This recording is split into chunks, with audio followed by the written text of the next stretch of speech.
Listen to me carefully. Chosen one. Because I'm not going to waste your time today. Before anyone ever explained a single thing to you about God, about calling, about who you are, your body already knew. That's the part nobody tells you. You've been sitting in doctors' offices, in counseling rooms, in your car in the parking lot at 11 at night, trying to find language for something that never had words. And the whole time, the thing you were trying to explain wasn't happening in your head. It was happening in your hands, in your chest, in your sleep, in your stomach, right before you walked into a room you had no reason to be afraid of. My name is George. I've spent years now sitting with people who feel the exact way you feel right now. People who are not crazy, not broken, not dramatic, and not making it up. And I want to tell you what I've learned plainly. Without dressing it up, your body has been keeping notes your mind refused to read. 9 of them. 9 things you have felt, more than once, and never managed to figure out. I'm going to name every single one. And by the time I name the 3rd or the 4th, something in you is going to go quiet, because you'll realize I'm not guessing. Let me give you the picture first, because you need something to hang all 9 on. In the ancient world, a city had walls, and on those walls, a man stood. He wasn't the king. He wasn't a general. He didn't sit in the meetings where decisions got made. His whole job was to be the first one to see. He stood up there, in the cold, watching a road that stayed empty for weeks at a time. And when something moved on the horizon dust, a rider, an army, he shouted, before anyone below knew anything was coming. Here's what mattered about that man. He was always the first to know, and the last to be believed. Because down in the city, life was normal. Bread was baking, children were playing, and this man is on the wall, yelling about something no one else can see yet. Your body is that watchman. Think about that for a second.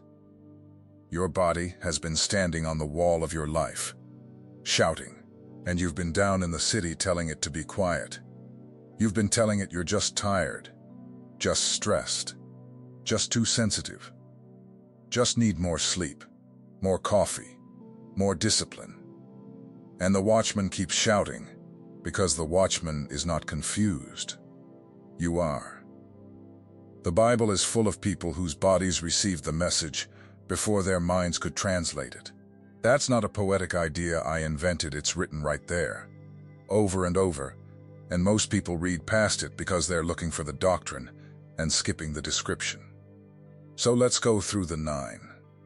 And I want you to keep account, quietly, of how many are yours. Don't argue with them as they go by. Don't decide yet what any of it means. Just count, because the number itself is going to tell you something before I finish. And I'd rather it come from you than from me. The first one, you wake up in the dead middle of the night, and there is no reason. Not 3 in the morning, because the baby cried. Not because of the neighbor's dog. You come up out of sleep like someone said your name in the next room, fully awake, heart steady, eyes open in the dark. And you lie there. Sometimes you pray. Sometimes you don't know what to pray, so you just lie there feeling ridiculous, and eventually you fall back asleep and forget it by breakfast. Except it keeps happening. For years, there was a boy who slept in a temple in Israel, and 3 times in one night he heard his name, and 3 times he got up and went to the old priest and said, "Here I am. You called me." And the old man said, "I didn't call you, son. Go lie down." Nobody in that building understood what was happening. Not the boy. And not the priest. Not at first. Samuel wasn't given a vision that night. He was given an interruption. A pull out of sleep. That was the whole message at first. Wake up. And notice what the boy did, because it matters.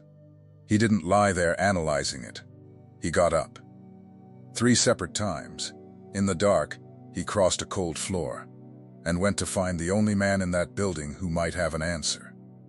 He was wrong about who was calling him, but he was right to get up. Most of you have never gotten up. You've laid there. You've done the thing I did for years, which is to close your eyes tighter and negotiate with the ceiling. And then in the morning you moved on, because a man who wakes at 3 a.m. still has to be at the plant by 6. And there's no room on a Tuesday for something you can't explain to your foreman. I'm not telling you that every time you wake up at night, God is speaking. Sometimes you drank coffee at 8 p.m. But you know the difference. You've always known the difference. There's a waking that feels like being disturbed, and there's a waking that feels like being summoned. And you have felt the second one and had nowhere to put it. The second one, you crash after the mountaintop. Something good happens. Something you prayed for. The prayer gets answered. The job comes through. The ministry moment lands. The room stands up. And 48 hours later, you cannot get off the couch. And you feel a darkness you have no right to feel. And you're ashamed of it. Because who falls apart after a blessing? Elijah did. He called down fire in front of an entire nation on Mount Carmel, the single greatest public moment of his life. And within a day he was sitting under a tree in the desert, asking God to let him die. That's in the book. That's not a footnote. The greatest prophet of his generation. Wrung out. Hollow. Done. And I want you to notice what heaven did about it, because this is where church people get it wrong. God didn't rebuke him. God didn't send a lecture on gratitude. An angel woke him up and gave him food. Then let him sleep. Then woke him up and fed him again. 2 meals and 2 naps before a single word of instruction. So let me stop right here and say something to you as plainly as I know how, because I've watched people get hurt by this. If your body is doing something that frightens you, pain that won't quit, exhaustion that has lasted for months, a heaviness that never lifts, a darkness that's telling you the world would be better without you in it, that is not a symptom to decode. That's a reason to call somebody. A doctor, a counselor, a pastor who will pick up the phone. Heaven fed Elijah bread before heaven gave Elijah a word. And anyone who tells you that seeing a doctor is a lack of faith has not read that chapter. Spiritual sensitivity is real. So is illness. So is grief. So is a body that's been running on empty for 3 years. A discerning person knows how to tell the difference. And part of what I want to do today is help you become that person about your own life. Now, with that said, you know when it's the crash, and you know when it's something else. The crash after obedience is its own animal. It comes on the heels of a yes. And it is not a sign that you failed. It's the sign that something real cost you something real. The third one, the crying that comes from nowhere. You're in the car. The song isn't sad. You're driving home from the grocery store in Toledo with a trunk full of bags, and out of nowhere, your eyes fill up and you have to pull over. And if someone knocked on your window and asked what's wrong, you'd have absolutely nothing to say. Nothing is wrong. That's what makes it strange. Jeremiah described something burning in his bones. He said he tried to keep quiet, tried to stop speaking about God entirely, and it turned into a fire shut up inside him that he was tired of holding in. That is a man describing a physical sensation, not a theology, a pressure. Some of you carry that. And it leaks. It leaks in the car, in the shower, in the middle of a worship song you've heard 400 times. And you keep apologizing for it. Stop apologizing. Water comes out where the ground is soft. Yours is soft because something has been working it. I know a woman who drives a school bus outside Springfield. Hardest, Funniest person you'll ever meet, the kind who buried a husband and went back to work 8 days later. She told me she cries every single morning between the last stop and the bus yard. Every morning, alone, engine running, gate in front of her. She said, "George, I'm not sad. I've checked. I'm just full." That's the most accurate description of this I've ever heard. You're not sad. You're full. And full things spill. The fourth one, the knot in your stomach before the door. You're about to walk into a house, a meeting, a job site, a family dinner, and your stomach tightens like a fist. Nothing has happened yet. Nobody has said anything. You haven't even parked. And then, 3 hours in, you find out what was in that room. You learn what that man is doing behind his wife's back. You watch the pastor's kid go silent when a certain person walks up. You find out the company is about to lay off half the floor. And you think I felt that at the door. There's a man in the New Testament who walked through a city and had a girl follow him for days, shouting things about him that were technically true. Everybody else heard a compliment. Paul felt something else entirely, and eventually he turned around and dealt with what was actually speaking. He didn't have a report. He had a grief he couldn't shake. Understand what that means. He didn't have evidence. He had a heaviness that would not let him alone, and he sat with it for days before he acted on it. That's the timeline most of you are living in. You feel it long before you can prove it. And you spend the gap in between feeling like a suspicious person. Discernment does not arrive as a paragraph. It arrives as a physical no, and most of you have overridden that no 100 times because you couldn't justify it out loud, and every time you overrode it, you paid. The fifth one, the weight that lands on you and then lifts. This one confuses people the most. You're fine. Regular Tuesday. And then something heavy sits down on your chest, not panic, not fear exactly. More like sorrow that isn't yours. You feel it for 20 minutes, an hour, half a day. You pray without knowing what you're praying for. You say a name you haven't thought about in 6 months. And then it lifts. Clean, like a hand coming off your shoulder. And 2 days later you find out your cousin was sitting in a hospital hallway in Memphis at exactly that hour. I've seen this so many times in the people I've walked with that I stopped calling it a coincidence a long time ago. There's a word Paul uses for a man named Epaphras. He says he's always wrestling in prayer for you. Wrestling, not thinking, not remembering. Wrestling, a whole body word. Some of you are being handed things to carry, and because nobody ever explained it, you think you have a mood disorder every second Thursday. And here's what most people miss about this one. You never get told whether it worked. That's the hardest part.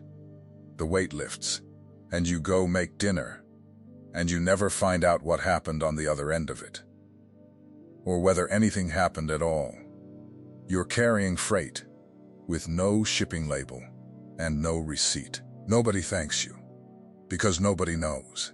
That's not a flaw in the system. That's the design. The people who get trusted with this are the people who could stand not being told. Now, before I go on to the sixth, I have to tell you something about myself, because you deserve to know who's talking to you. I lived a long stretch of my life convinced there was something defective about me. I was the kid who left his own birthday party and sat on the stairs. I was the man who could not sit through a family gathering without going out to the garage for 20 minutes. I would come home from a good day around good people and feel like I'd been carrying furniture, and I thought that meant I was cold, unfriendly, not built for people. I was 34 before anybody put language to it, and the thing that undid me wasn't a sermon. It was one sentence from an old man in a church in Tulsa who barely knew me. He said, "You're not tired of people, son. You're tired of picking up what they set down." I went out to my truck, and sat there for an hour. Because for the first time in my life, the watchman on the wall and the man in the city were saying the same thing. I want to be honest with you about what that hour cost me, though. It wasn't relief. It was grief first. Because the second I understood what I'd been feeling, I had to look at every year I'd spent apologizing for it, the friendships I let go quiet, because I thought I was the problem. The rooms I forced myself to stay in until something in me went numb, just to survive the evening. You don't get those back. Understanding arrives late almost every time. That's the deal. But late is not never. And whatever you've been carrying without a name, the naming is the part that changes what happens next, not what already happened. That's what I want for you. The calling is wide. The instructions reach only a few. If there is a burning in your spirit right now, do not minimize it. That is the sign. The secret protocol delivers the 7 keys God reserved for those who are ready to unlock what was sealed inside them before birth. The full audiobook is included to absorb in depth, in your own time, in the presence of God, and the Awakening Map, the bonus guide, that reveals the 5 stages of spiritual awakening and positions you with precision at the exact point of your journey today. Link pinned in the first comment. For a limited time, only because not every door stays open forever. Now let's keep going, because the last 4 are the ones almost nobody talks about. The 6th one. The taste goes out of things you used to love. Not everything, just certain things. The show you used to watch. The group chat that used to be the best part of your week. The bar, the crowd, the running joke. The way you all used to talk about people. You didn't decide to stop enjoying it. You just found yourself sitting there one night with a smile on your face, feeling like a guest in your own life. And you felt guilty, like you'd gotten arrogant, like you were becoming one of those people. Here's what's actually happening. A vine gets pruned in the season. When it looks the healthiest, that's the whole point. You cut what's alive and thriving, so the strength stops going sideways. Jesus said, the branch that bears gets cut, not the branch that fails. Pruning feels like loss, because it is loss. It's just not damage. The taste didn't leave because you got better than anybody. It left because you can't be filled with 2 things at once, and something is being emptied to make room. The 7th one, the physical weakness in the presence of something holy. I need to slow down here, because this is the one people are most afraid to say out loud. There's a man standing by a river in Babylon. Old man. Prime Minister of an empire. He'd been through a lion's den. He'd stood in front of kings. He was not a nervous person. And he sees something. And here is exactly how he describes it. No strength left in him. His face turned pale. He fell into a deep sleep on his face, and a hand had to touch him and set him trembling on his hands and knees before he could even get up. Daniel, the strongest nerved man in the entire Old Testament, on his hands and knees, shaking, unable to speak. Some of you have had a version of that. The knees going, the heat in the hands, the rush of goosebumps down the arms in the middle of prayer that has nothing to do with the temperature of the room. And you've never told anybody, because the second you say it out loud, it sounds like you're claiming something about yourself. And you're not that person. But you felt it. And you've spent years quietly wondering if you imagined it. I'll tell you the one that stays with me. A man I've known a long-time welder, 40 years in the trade. Hands like a catcher's mitt, not one sentimental bone in his body. He pulled me aside after a Wednesday night service in a half-empty room and said his arms had gone hot during the second song and he'd had to grip the pew in front of him to stay upright. Then he looked at the floor and said, "Don't tell anybody I said that." 61 years old, and he was embarrassed of the one moment that week when he was most awake. Let me tell you what Daniel's story does with it. It never explains the trembling. Nobody in that chapter apologizes for it or analyzes it. An angel says, "Don't be afraid. Your words were heard from the first day." That's it. The body did what the body does in the presence of what it can't process, and then the conversation continued. The eighth one, hours disappear. You sit down to pray for 10 minutes. You look up, and it's been an hour and 20. Or the opposite, you're in a room full of noise, and everything narrows down to one voice. One person. And you couldn't tell anybody what else happened in that room. Moses came down off a mountain with his face shining, and did not know it. That's the detail I can't get past. He didn't know. He'd been in the presence of God so long that the effect was on him, and past him, and visible to everyone else, while he stood there, wondering why his brother wouldn't look at him. Some of you are walking around with a shine you can't see. That's why strangers tell you things. That's why the woman in the checkout line at the Kroger in Fresno started crying about her son, and then said, "I don't know why I told you that. You didn't do anything. You were buying milk." But something came off you that she recognized, and you didn't. The ninth one, your body responds to another person's pain before your mind agrees to. Somebody starts telling you what happened to them, and something turns over in your gut. Not sympathy. Sympathy is a thought. This is lower and faster than a thought. Your eyes are burning before your brain has finished processing the sentence. The oldest example in the New Testament is a pregnant woman walking into her cousin's house. Elizabeth's baby moved inside her before a single word of explanation was spoken. The greeting was still in the air. The bodies knew first.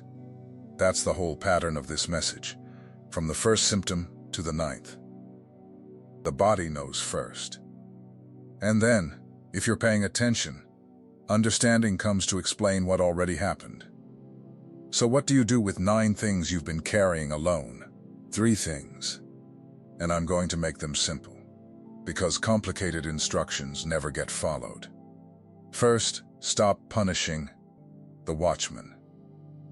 Every time you felt one of these and told yourself you were being dramatic, you taught yourself to distrust the very thing God gave you for your protection.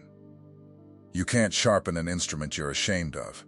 Start with acknowledgement. That was real, and I felt it, and I'm not going to explain it away tonight. Second, write it down. I mean it literally. A cheap notebook in the glove compartment. Date, 1 line, what you felt, where you were. Because the whole reason these 9 things stayed a mystery is that they happened to you one at a time, spread across years, with no way to see the pattern. 6 months of 1-line entries and you will start to see something you've never seen. Patterns don't announce themselves, they accumulate. And a notebook doesn't require you to believe anything, yet it just stops you from forgetting. And forgetting is the only real enemy here. Third, bring someone in. 1 person. Not the group chat, not a comment section, not everybody at your church. 1 steady person who has known God longer than you have and won't either dismiss you or overexcite you. The old priest didn't understand the first 2 times Samuel came to him. On the 3rd time, he figured it out and gave the boy the 1 sentence he needed. Next time, answer. Somebody has to give you that sentence. And then somebody's going to need you to give it to them, because there is a person in your life right now who is lying awake at 2 in the morning, thinking there's something wrong with them, and you are the only person they know who would not laugh. Now here's what I want in the comments, and I want you to be specific, because vague is useless to both of us. Of the 9 I named, the night waking, the crash after the mountaintop, the crying with no cause, the knot at the door, the weight that lifts, the taste leaving, the trembling, the missing hours, the gut that responds before your mind does tell me the number. Just the number. And then tell me the first time it happened to you. Not the most recent time. The first time. Where you were. How old you were. What year it was. Write it down for somebody else who's scrolling at midnight and needs to know they're not the only one. Because that's what I've watched happen in these comments over and over. Somebody types 4 sentences about a Tuesday in 2011 that they've never told their own family about. And 11 people underneath them say, "Me too. I thought I was the only one." I'll leave you with this. The watchman on the wall never got a parade. He never got a medal for seeing the dust first. Most nights he saw absolutely nothing and stood there anyway in the cold. And the whole city slept better because he was awake, and not one of them thanked him for it. You have been that man for people who never knew you were on the wall. 9 times your body shouted, and you told it to be quiet. Tonight I'm asking you to go back up there. Not because it's comfortable. Because that road is not going to stay empty forever. And when the dust rises, somebody in your city has to be the first to see it. This channel is created without ads and without platform income. If these messages have touched your heart, strengthened your faith, or helped you during a difficult moment, and you'd like to support this work, you can use the QR code on your screen or the contribution link in the pinned comment. Thank you for walking this path with us.